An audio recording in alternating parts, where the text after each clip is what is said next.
forjando homens de honra. A honra é uma palavra que traz peso sobre a vida ou sobre o posicionamento de uma pessoa. Uma pessoa que é honrada, ela recebe sobre seus ombros uma responsabilidade de ser canal, de ser direção e de ser o motivo para exemplo de uma igreja, de um povo ou de uma nação. Hoje eu quero falar sobre a vida de um homem que foi forjado.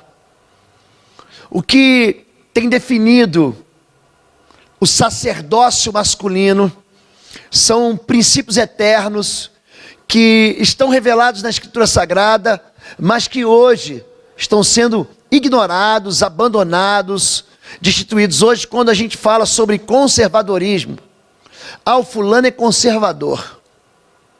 A ideia que dá é que o conservador é alguém que não sabe de nada, ele está por fora, ele está despreparado, ele não evoluiu com o tempo, ele não é contemporâneo, ele não é atual. O conservador é alguém que esqueceu de crescer. Na verdade, o abandono desses marcos bíblicos tem trazido muito sofrimento dentro da realidade brasileira e dentro da realidade mundial.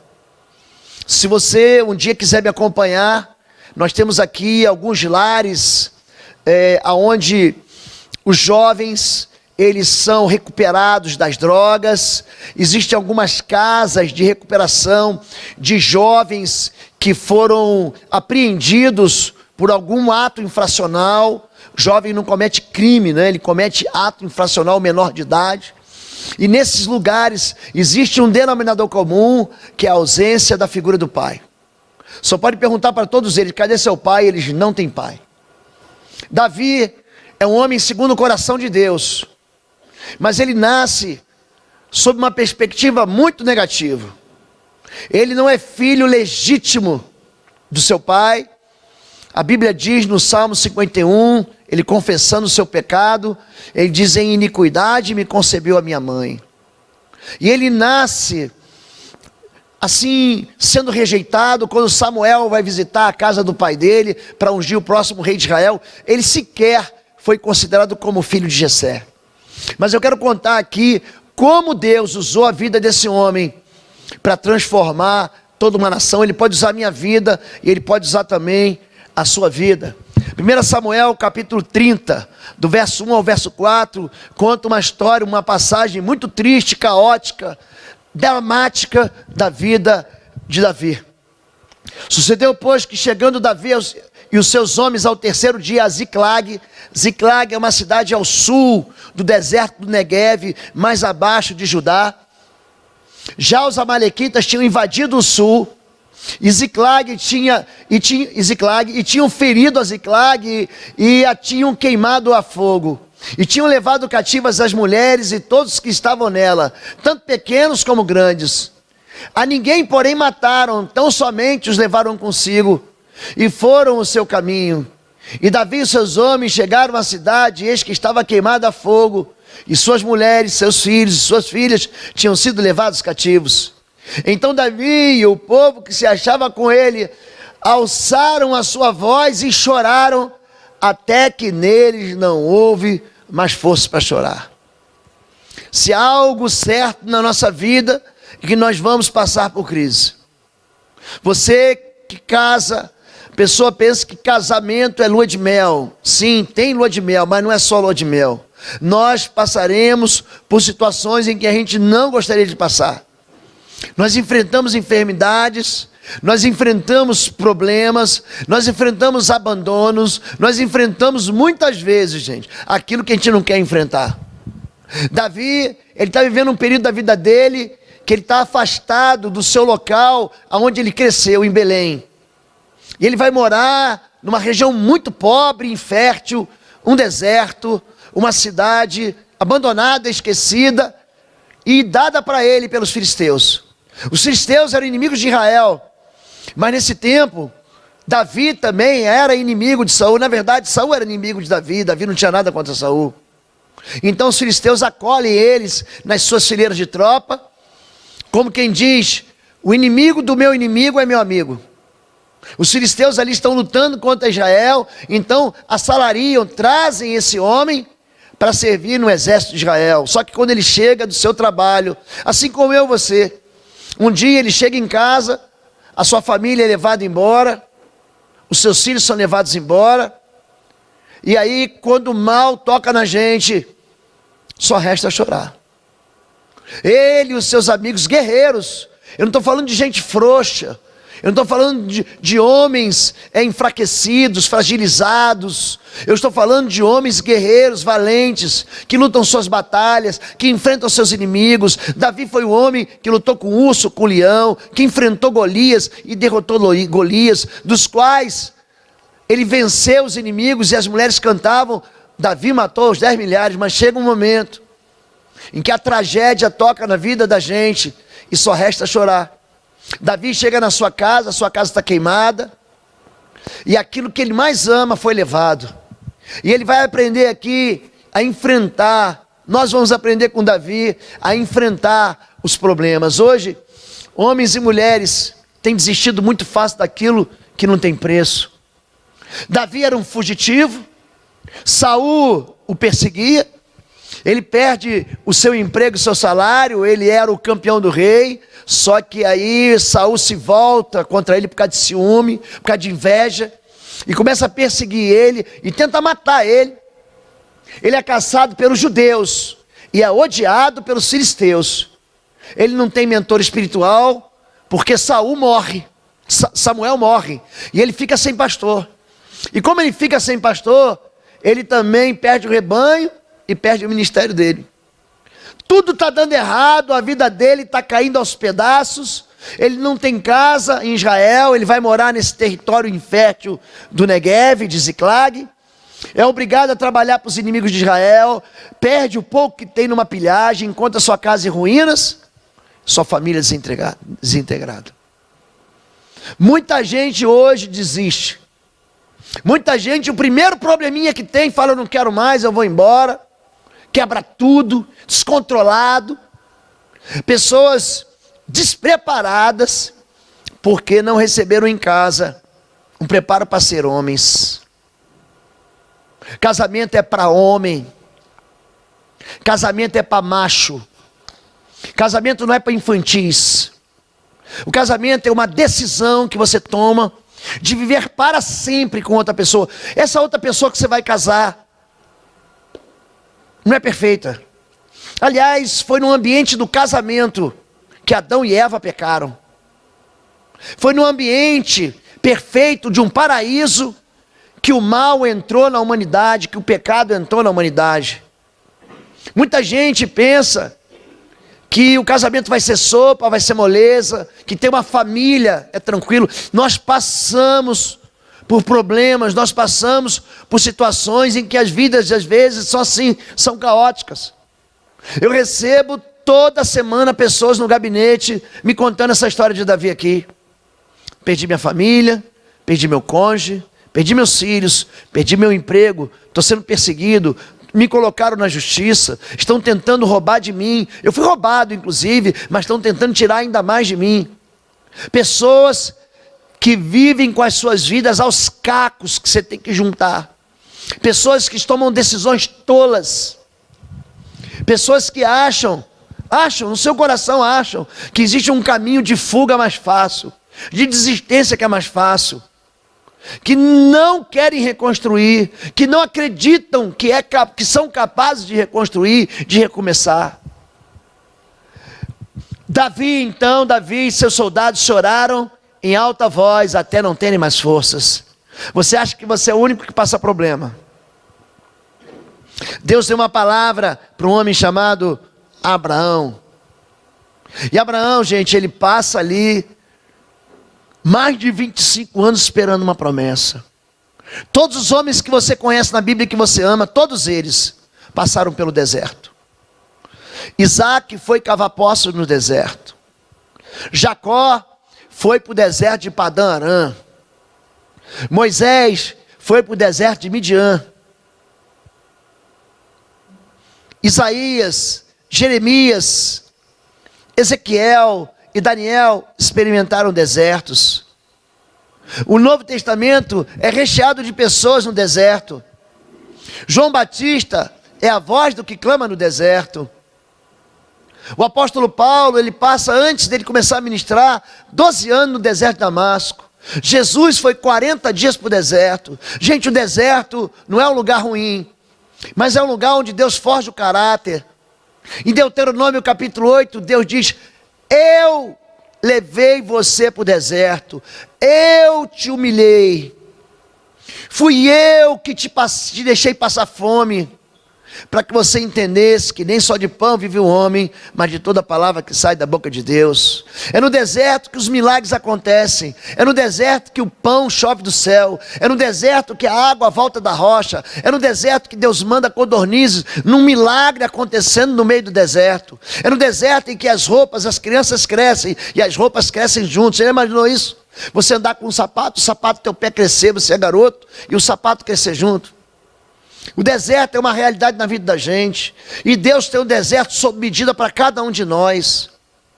O deserto, ele funciona para forjar em nós o caráter do homem verdadeiro, da mulher verdadeira, da mulher segundo o coração de Deus, do homem segundo o coração de Deus. Mas tem vezes que a gente não aguenta, pastor, e o meu desejo é chorar, é sentar e chorar e desistir.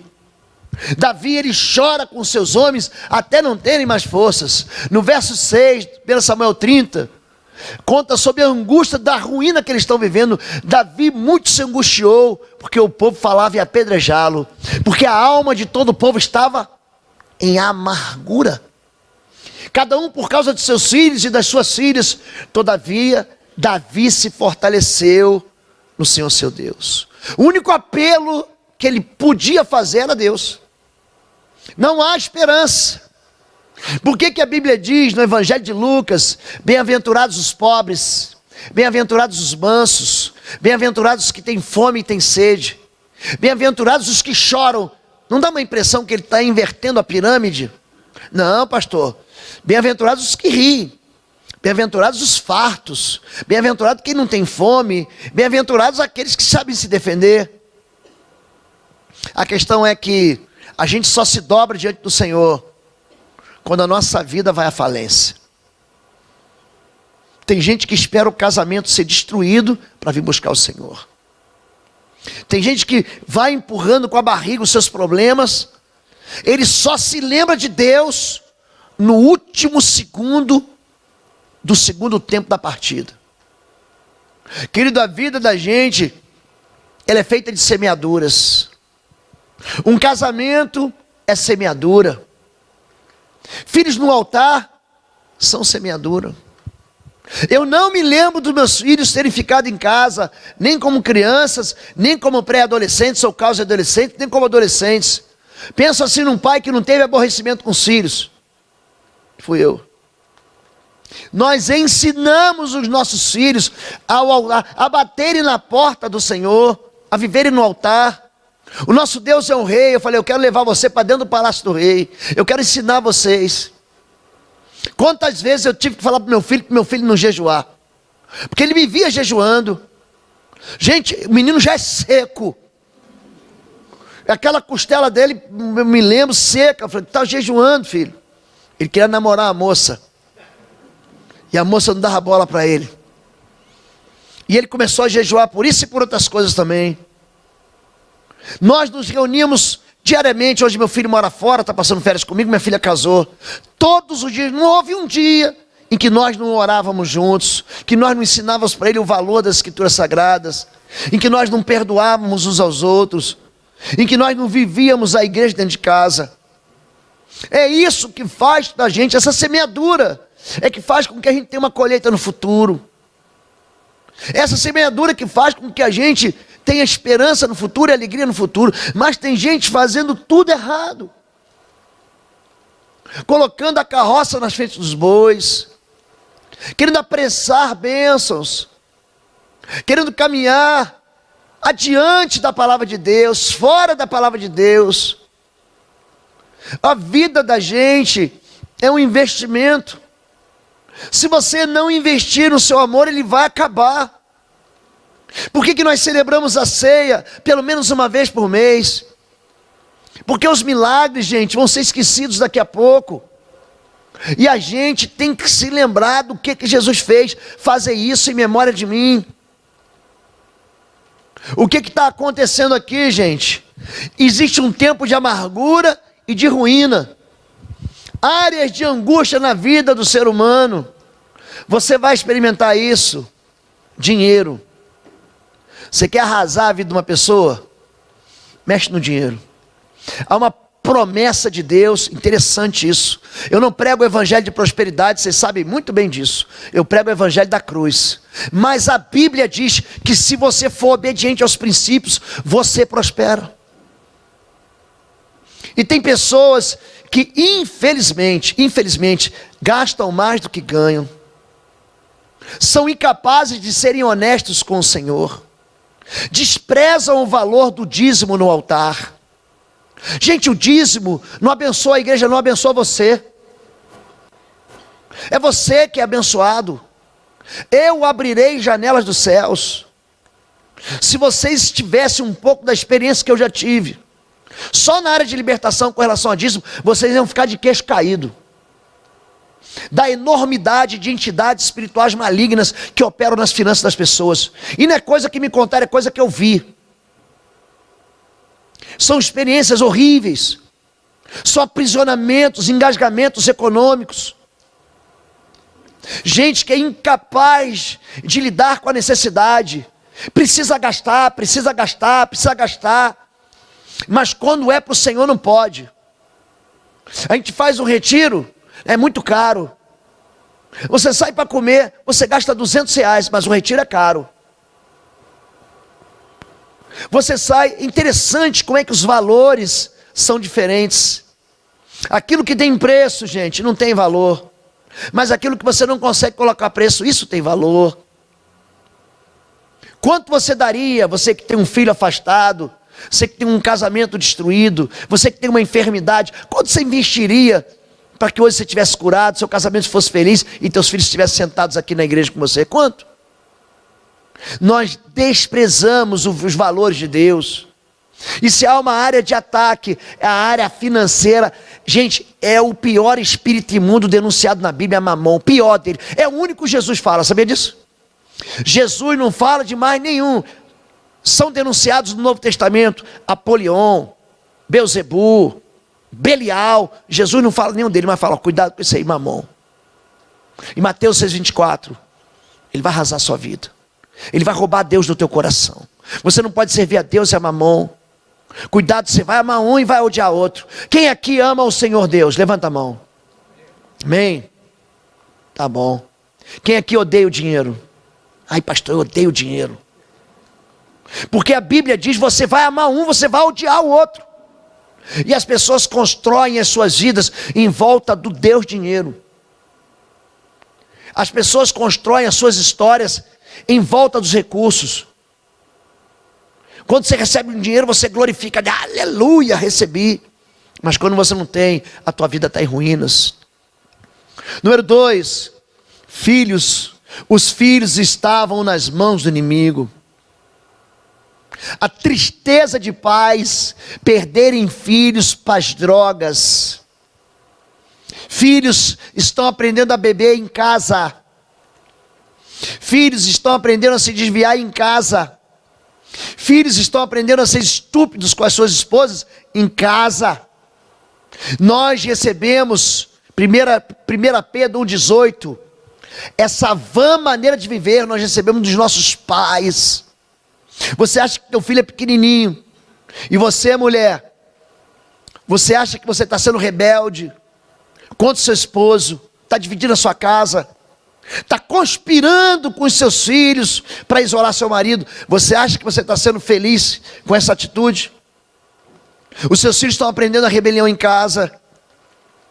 Você, marido, mal educado, cavalo, estúpido, grosseiro, pão duro, ranzinza, miserável. Seus filhos estão aprendendo isso. Eles vão fazer igual. Igual, vai ser igual. Vocês vão notar uma coisa. Eu trabalhei durante muitos anos com homoafetivos e homossexuais. Muitos anos. Um homossexual não é um pecado de quinta categoria, não, querido. O heterossexual não vai para o céu porque ele é heterossexual. O homossexual não vai para o inferno porque ele é homossexual. A questão não é essa. O Salvador chama-se Jesus Cristo de Nazaré. Ele é o Salvador. A questão não é só comportamental e moral. A questão é relacional.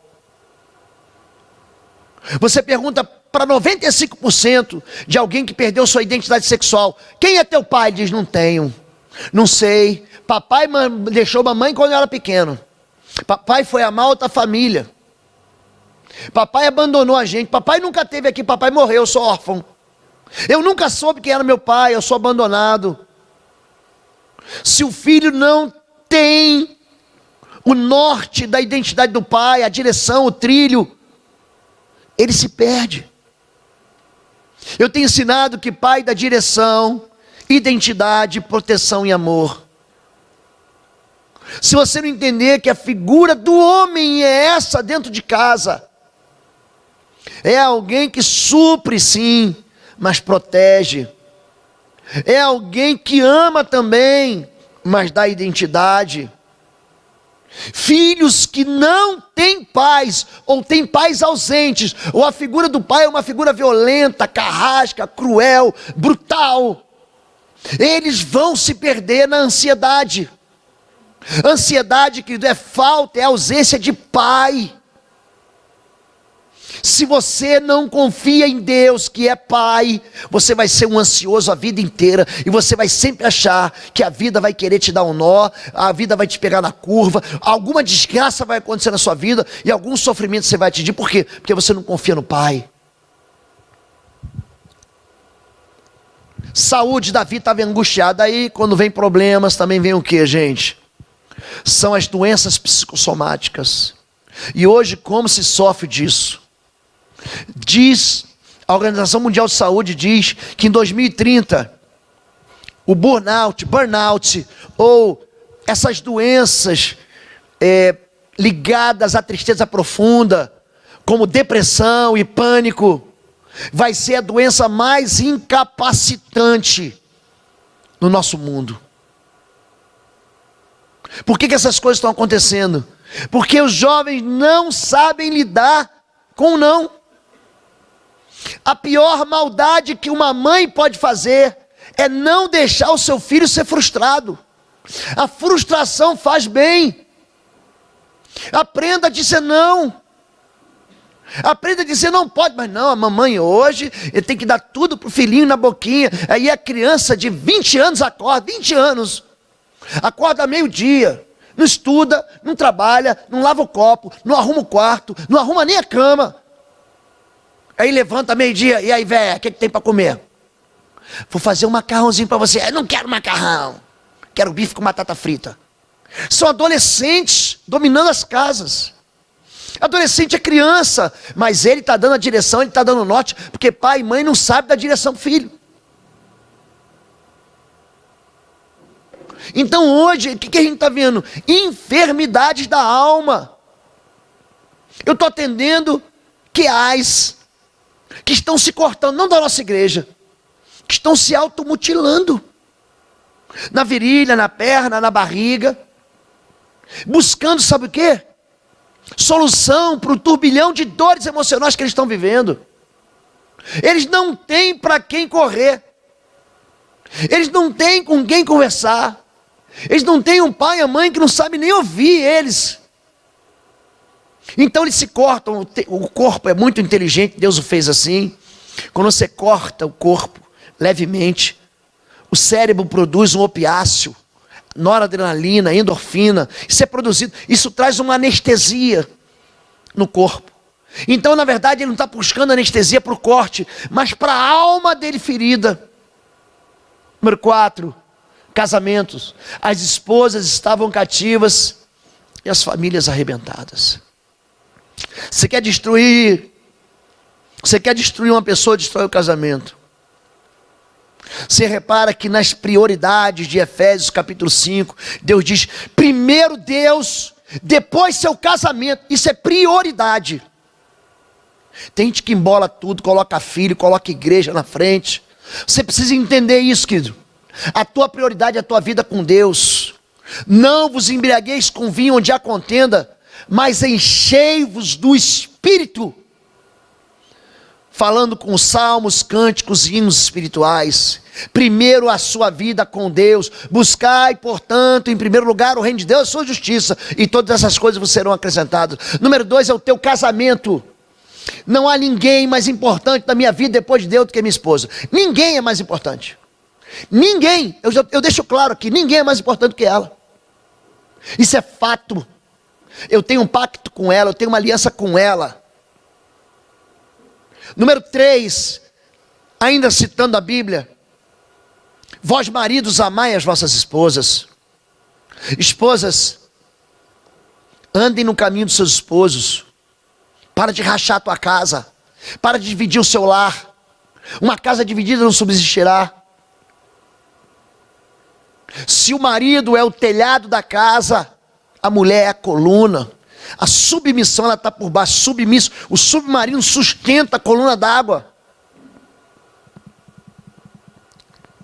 Mulheres, em tudo, anda com seu marido para você ver. Começa a orar junto. Começa a concordar na terra. Começa a dizer para Deus assim: Deus, nós concordamos que o Senhor vai fazer um milagre aqui na nossa casa. Para você ver o que vai acontecer.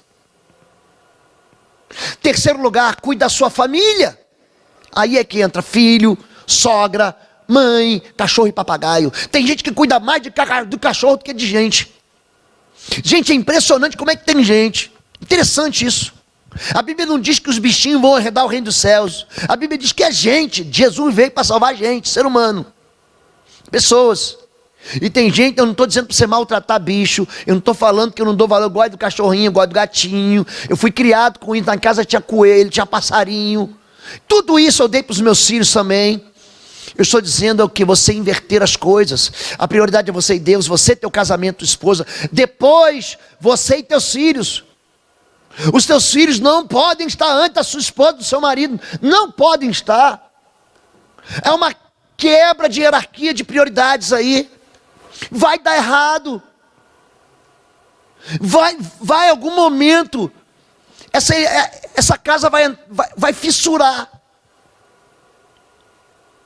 Número 4, cuide do seu trabalho.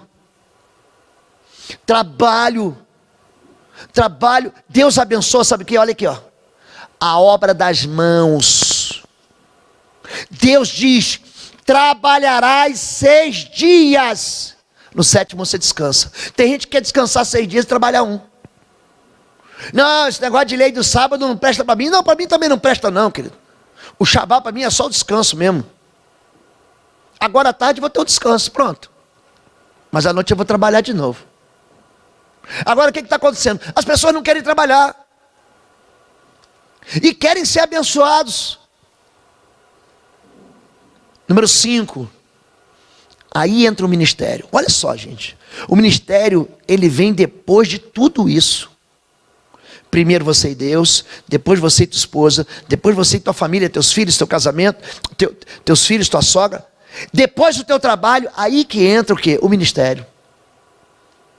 Eu não estou dizendo que o ministério é menos importante. Eu não estou dizendo, não, pastor, já que o senhor falou isso, era a resposta que eu queria para não fazer nada na igreja. Então vem aqui, eu sento todo domingo, o senhor prega um sermão bom, eu quero o ministério do louvor com o pessoal do Max, sua turma, um aleluiado, eu vou, ouço a palavra, já fiz a minha parte, eu volto para cuidar da minha vida. Não, não é isso.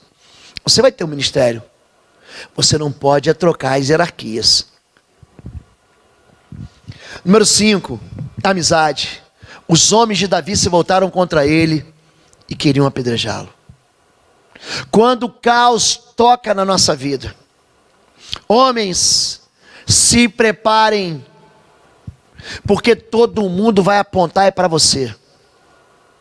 Se alguma coisa sair fora do governo, você perder a direção, você combinou algo e não aconteceu, você projetou, planejou, estabeleceu uma meta no futuro e não aconteceu, que se prepara que a culpa é tua.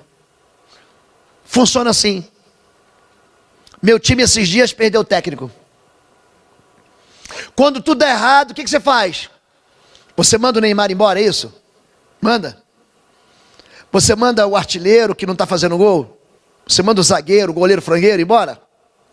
Você manda o líder. É o técnico. É o líder que recebe pedrada.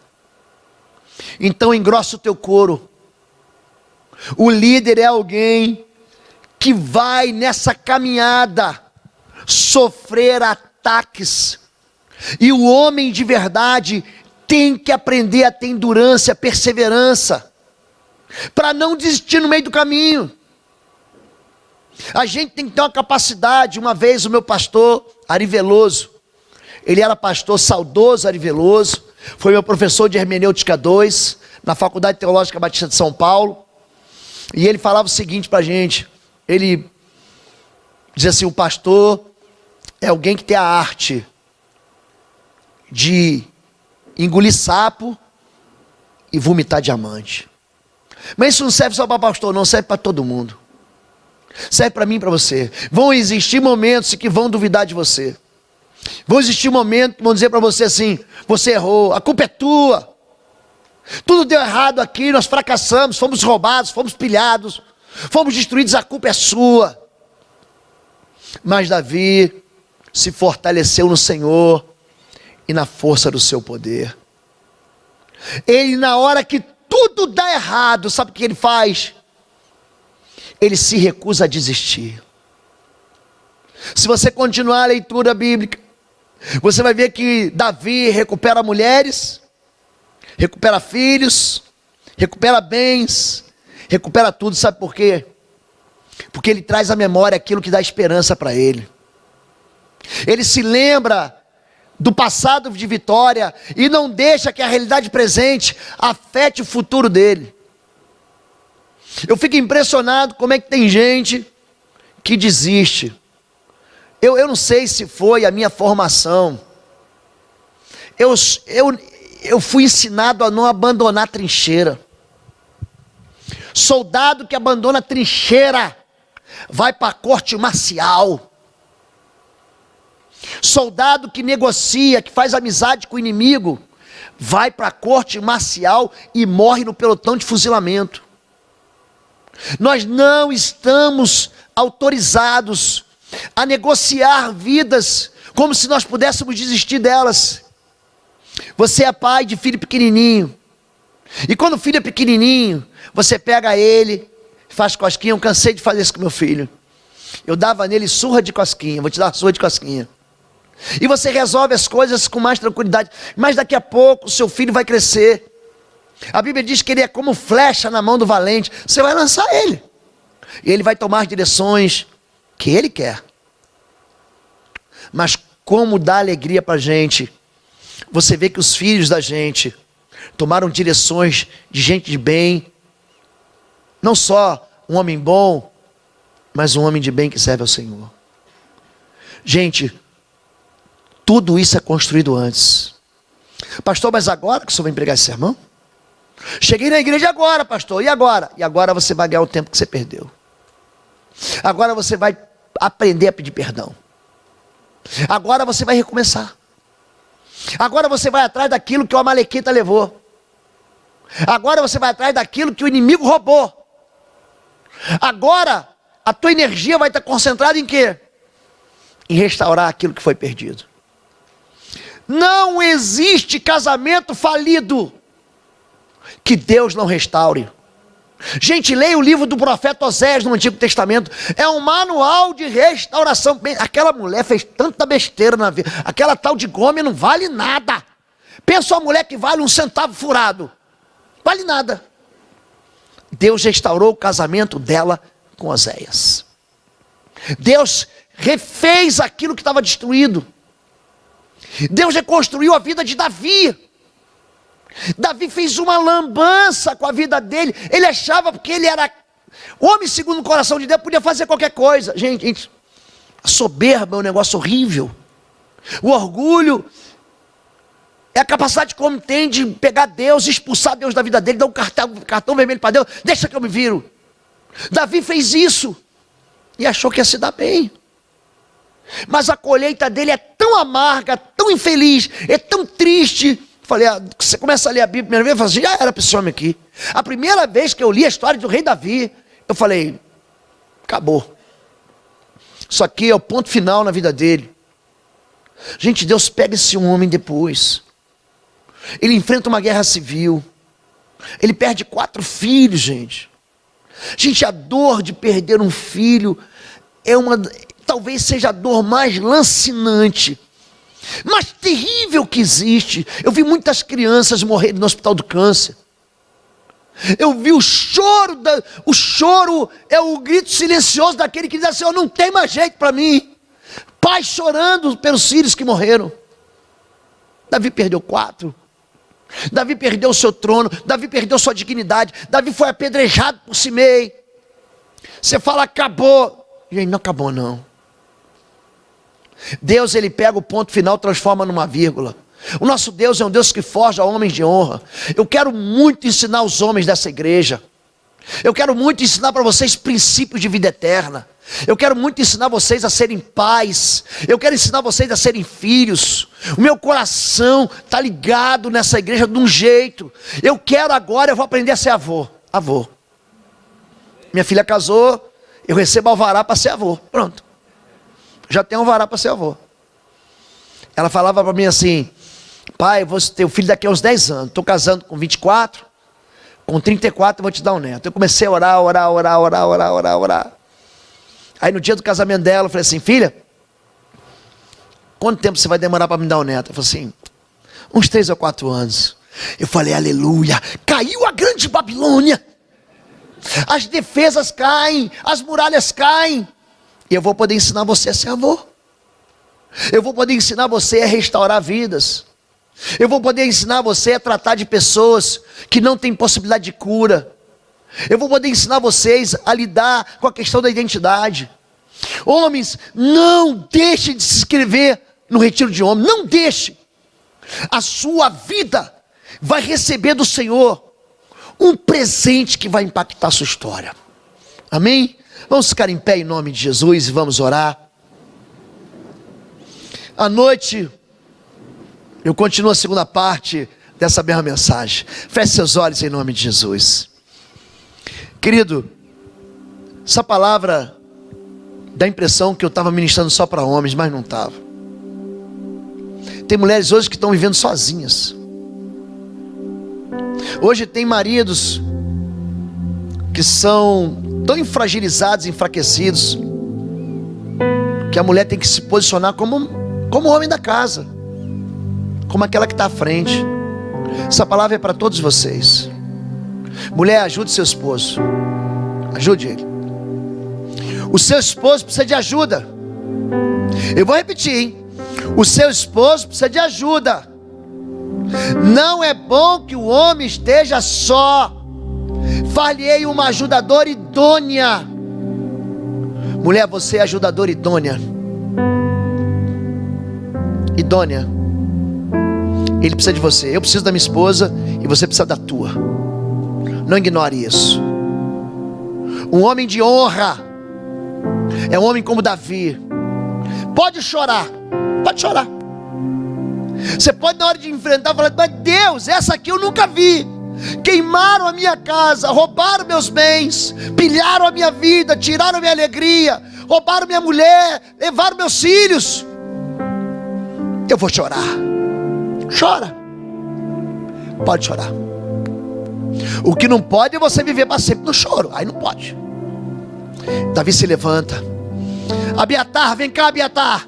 Me traz a estola sacerdotal que eu vou consultar o Senhor. Perseguirei esse bando. Darei de volta o que é meu. Deus diz: vai, eu vou entregar na tua mão, você vai trazer tudo de volta. Gente, Davi fica tão aleluiado com aquela palavra. Uma palavra que enche o coração dele de esperança. Ele pega 200 homens que estavam cansados, à beira de um lago chamado Peor. Ele avança contra os amalequitas. A Bíblia diz que ele toma tudo de volta. E voltam fazendo festa com os despojos de Davi. Isso não é uma história só para Davi. Isso é uma história para mim e para você. Aquilo que foi escrito para o nosso ensino foi escrito. Reaja, homem. Reaja. A esperança. Você está vivo, então tem esperança. Se você está vivo, tem esperança. Que essa semente de fé brote no seu coração. e te dê força para você vencer onde você está.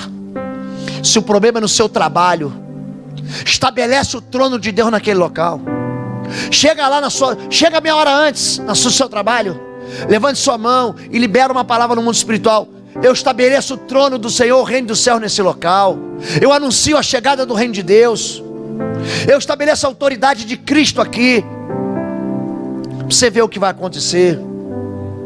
Quando Cristo é convidado, quando Deus é convidado, querido, Deus não perde guerra, Deus não perde batalhas. Amém? Feche seus olhos, abaixe sua cabeça. Quero fazer um desafio aqui. Quantos aqui estão vivendo momentos de luta, de abandono, de caos, de tragédia, em algum momento da sua vida, em alguma área da sua vida, na área financeira, no seu casamento, na sua família, nas suas amizades, no seu trabalho, na sua saúde? Você está vivendo isso? Você quer recuperar a alegria, a paz, o amor, a saúde? Você quer isso? Se você quer, fique no seu lugar, só levante sua mão. Eu quero. Deus abençoe todos vocês. Todos vocês. Eu quero orar por vocês agora. Pastor Alan, vem cá. Eu quero orar por vocês.